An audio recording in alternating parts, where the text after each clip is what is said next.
भगवत भजन को की वासनाओं को त्याग दीजिए, दूसरे के दोष गुण चिंतन से मुक्त हो जाइए।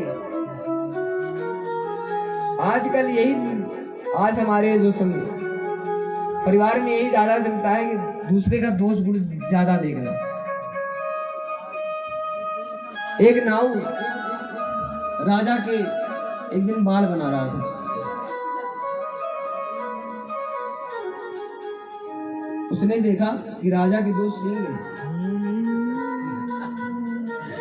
उसने देखा कि दो राजा के सिंह है। उसने देख लिया बाल बनाना था। अरे राजा के दो सिंह। अब राजा बोला, खबरदार, मैं जानता हूं कि तू बहुत बड़ा यहाँ वहां बताने वाला है, तू बता देगा सब जगह, इसलिए अगर तू बताया किसी को जिंदा जलवा दूंगा, तुझे जिंदा दफना दिया जाएगा अगर किसी को बताया मेरे दो सिंह है। अब वो नाव गया, उसको तो चैना ना मिले जब तक वो कभी किसी का बताए न ले। अब किससे बताए? तो गया एक पेड़, शीशम की पेड़ में लपट गया और बोला, कोई तो मिला नहीं, तेरे से ही बता दूं।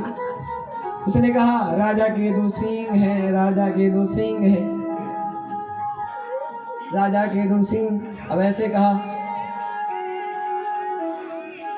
कुछ कालांतर में उस लकड़ी का, उसको काटा गया, उस लकड़ी का वाद्य बनाया गया, जैसे कि ढोलक, हारमोनियम है ना, मंजीरिया, उसमें भी लकड़ी लगती है, तो ये सब बनाया गया। हाँ, ये सब वाद्य बनाए गए, गंधर्व लोग जो बजाते हैं, वाद्य बनाया गया। और वाद्य भी किसके यहाँ में ले आया गया? संगीत में। वो राजा संगीत का बहुत बड़ा शौकीन था। उस राजा के ही सभा में उस संगीत को ले गया गया, सबसे पहले उसको ही बजाया गया। तो फिर हारमोनियम ने कहा, राजा के दो सिंह हैं, राजा के दो सिंह। कितने बार बोला तो मंजीरा बजाने वाला, किन्ने गई किन्ने गई। उसने कहा, किसने कही? तबला ने कहा, राजा ने, नाऊ ने।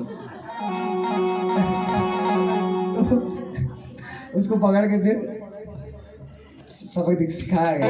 तो ये होता है। तो जो होता है दूसरे का दोष गुण देखने वाला, वो बिना बताए रहता ही नहीं है, भले पेड़ से बताए। इसलिए इस सब से आप लोग रसिक, इस सब से मुक्त होइए। ये सब बाधा है, हमारे जीवन की बाधाएं हैं। ये दोष देखना, किसी के गुण देखना। हम पहले अपने दोष गुण को देख लें, फिर दूसरे के देखेंगे। इसलिए कभी किसी के दोष गुण मत देखो